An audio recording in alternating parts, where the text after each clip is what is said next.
All right, troop 10, hut! Forward march! Do something!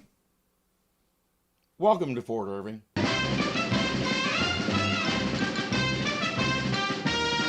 The men are doing various drills, and Corporal Agarn is trying to get them to march properly.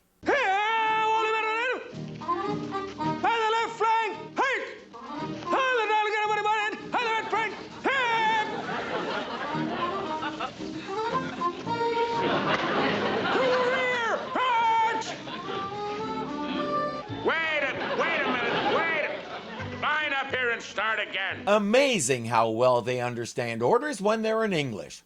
Today's drill involves opening and closing the gate. They'll get into teams of 2, and the team that opens and closes the gate fastest gets a special prize. The captain will be timing them. First up, I have no idea why, are Duffy and Vanderbilt. The fort gate is over there.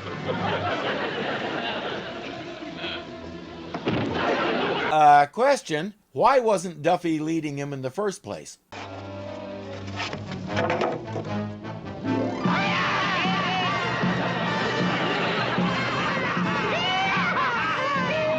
men are not allowed.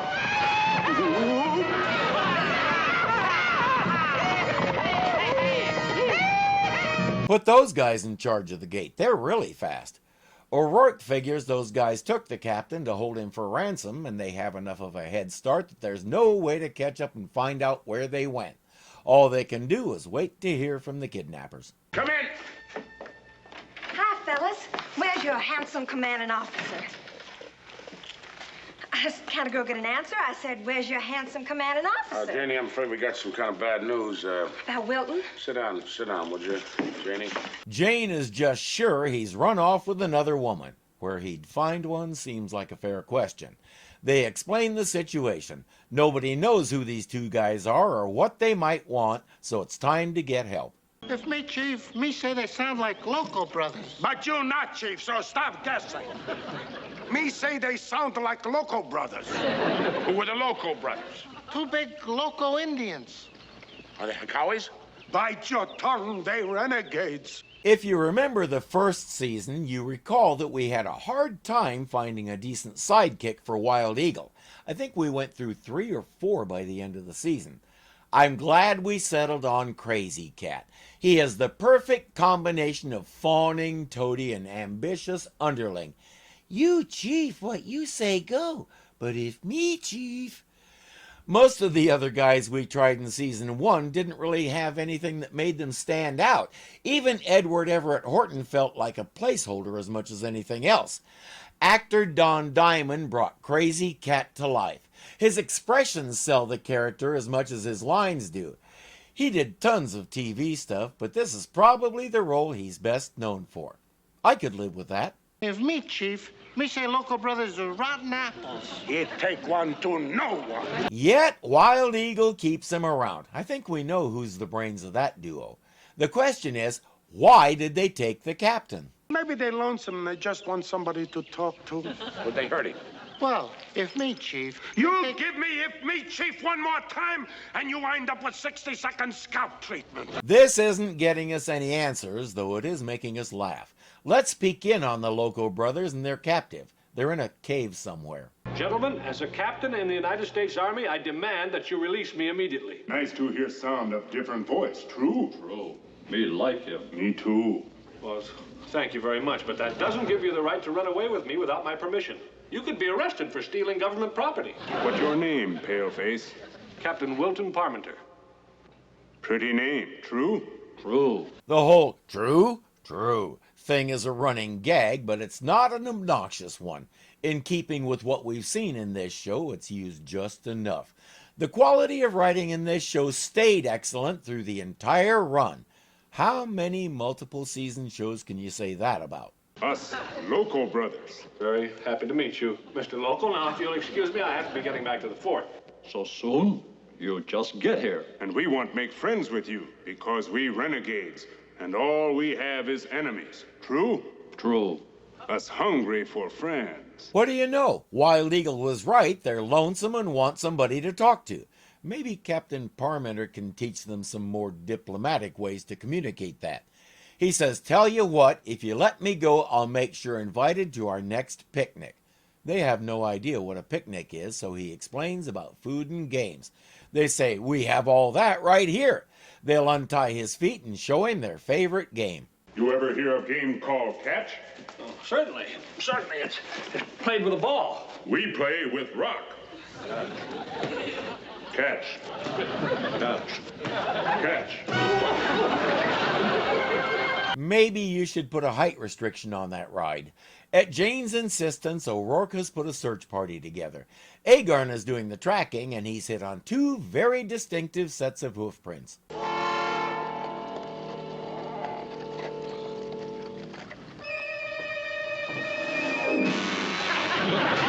Well, there's 2 of them, and their hoof prints are very distinctive, so he was right about almost everything. Hey, Sarge, look. Hey, those are their horses. By complete accident, we have stumbled on their hideout. Under my leadership. Okay, everybody's convinced. The next time we need to bungle our way into a happy accident, you're the man. Why new friend walk up and down, up and down? Because new friend is unhappy. New friend wants to go home, and new friend is very angry with you for holding me prisoner. When new friend angry, him talk just like old father. True? True. Old father never understand us. That's why Loco Brothers become renegades. "My parents don't understand me" became the rallying cry for a lot of American youth, and we expressed it in a lot of ways. Music was undergoing a major revolution, with the Beatles, the Rolling Stones, Bob Dylan, and others starting to use their fame for social commentary. The big topic, surprise, surprise, was war, and Vietnam in particular. There's no way to know what President Kennedy would have done because a murderer's bullet robbed us of the chance to find out. Lyndon Johnson had been thrust into the Oval Office, and when this episode aired, he had just won a full term over Barry Goldwater. Where Johnson wanted to maintain a holding action to keep the North Vietnamese from conquering the South, Goldwater wanted to call the action what it was, a war, and fight it to win. Even my dad liked his idea better, and my dad was such a lifelong Democrat that when he saw a statue of President Taft somewhere in our travels, he went like this. I asked him why he did that, and he said he was a Republican. Even he preferred Goldwater's strategy. But there was one big obstacle out there that scared the daylights out of the whole country and made them lean toward Johnson's less aggressive approach. That obstacle's name was China. The world had already seen what kind of military might they could field with a snap of their fingers, because when 1 million Chinese troops poured over the border into North Korea to take part in that war, nobody had what it would take to stand up to them. They were threatening to do the same thing in Vietnam, and we knew a war with China would probably go nuclear. Thing is, a nuclear bomb won't kill you any deader than a Viet Cong bullet, and that was what America's youth were being drafted and sent to face. Old father always too busy making wampum. Him never take time to be our pal. Children need kindness. Children need love. Children need care. Buffalo needs salt. As I said, youth rebellion expressed itself in a lot of ways. Thankfully, eating raw buffalo wasn't one of them, but fleeing to Canada to avoid the draft was. Others would just drop out of society and go stay someplace like San Francisco's Haight-Ashbury area, where the hippest of the hippies hung out. Much of the time the goal was to disappear so the authorities couldn't find you and either throw you in jail or send you to Vietnam. Most parents wanted their kids to obey the law and just go with it. After all, that was what they did when it was time to take down Hitler and Hirohito, so their sons should just suck it up and do their duty. Instead, we sucked it up and took a look at the 2 conflicts. Hey, Dad, in your day, you knew what you were fighting for. You had a specific enemy and a defined goal. Now, look at Vietnam and tell me exactly who the enemy is and what my defined goal is. Nobody could. We got vague crap about stopping the commies, even though I would bet the majority of the people telling us that had no idea what communism was. We good, commies bad. That was all we needed to know. When parents wouldn't listen to our take on the war, an entire generation took action. The country you live in today exists because we did that. You can be a conscientious objector so that even if you're in a branch of the military, you're kept far from combat. We got that for you. Before the rebellion of the 60s, there was no such thing. You aren't getting drafted today because we raised such a ruckus they did away with it. And even though you have to register when you turn 18 and all that, if the government ever tried to reinstate the draft without a mighty good reason, let's put it this way, I have a feeling they learned their lesson. That may be a little too much salt. F-Troop! F-Troop! I'm over here! Well, he's alive. Well, he was alive. Let's storm in there and rescue him. Rescue who? We'll tell you later. Come on, dismount. Let's prepare to attack. There's 8 soldiers and 2 renegades, so this shouldn't be overly difficult. The only problem is the renegades have the advantage being in that cave.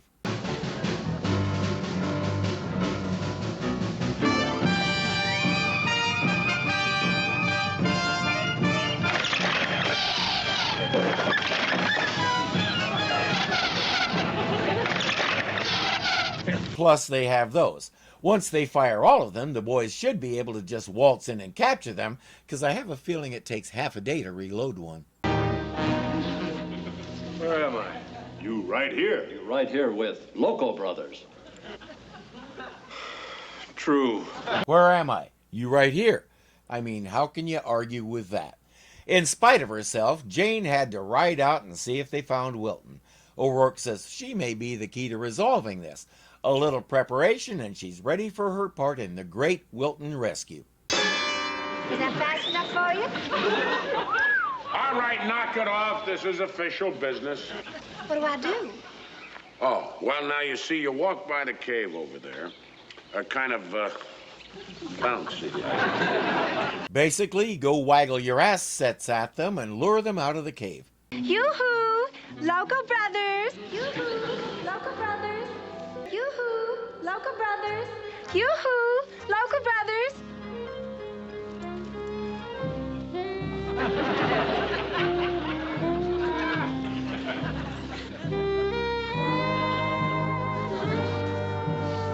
That winking looks like her fake eyelash is about to fall off. Still, it appears to be working.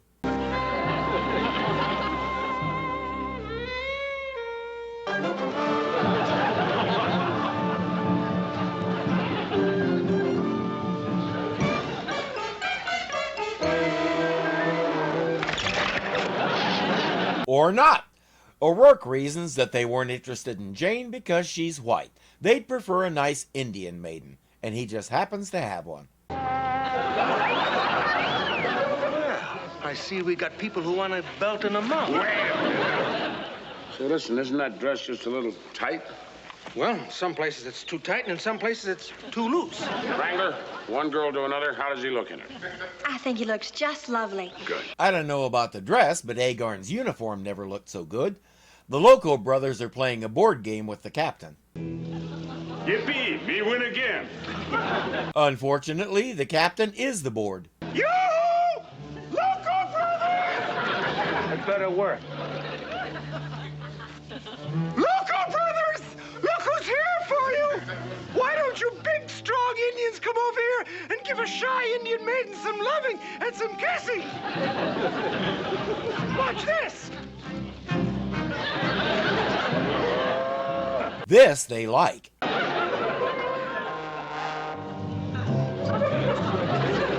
What's he doing? That's the Indian love dance. He learned it from the Hakawis last New Year's Eve. I assume that was after consumption of much firewater. All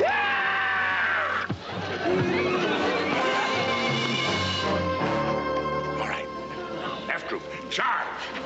While the bulk of the men head after the Loco Brothers and Agarn heads away from the Loco Brothers,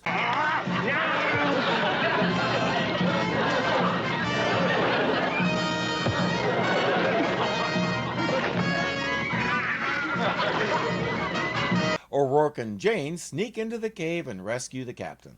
Oh, Wilton! Janie, please, I don't have my shirt on. I'll bet that's the first time he's ever kissed a corporal.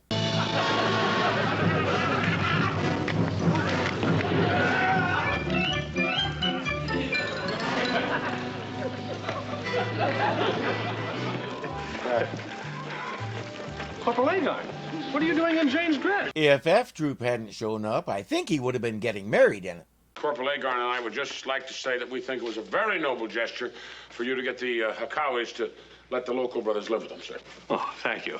I hope it works. They're not really bad, you know. They're not? No, they had unhappy boyhoods. Oh. But I'm sure with Chief Wild Eagle to look up to like a father, they'll straighten out in no time. Now that that's settled, let's resume the gate operating drills. Go!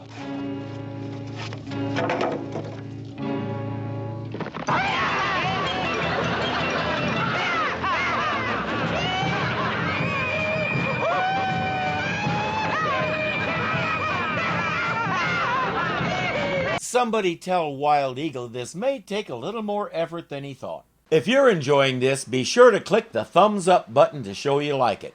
If you're not subscribed yet, punch me in the face right here and get it done. And don't forget that you can become a patron and help keep this kitty fed. The link is below.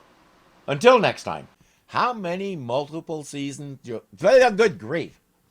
Felt that one falling apart. And that was what America's youth were being... Oh, come on, I had it!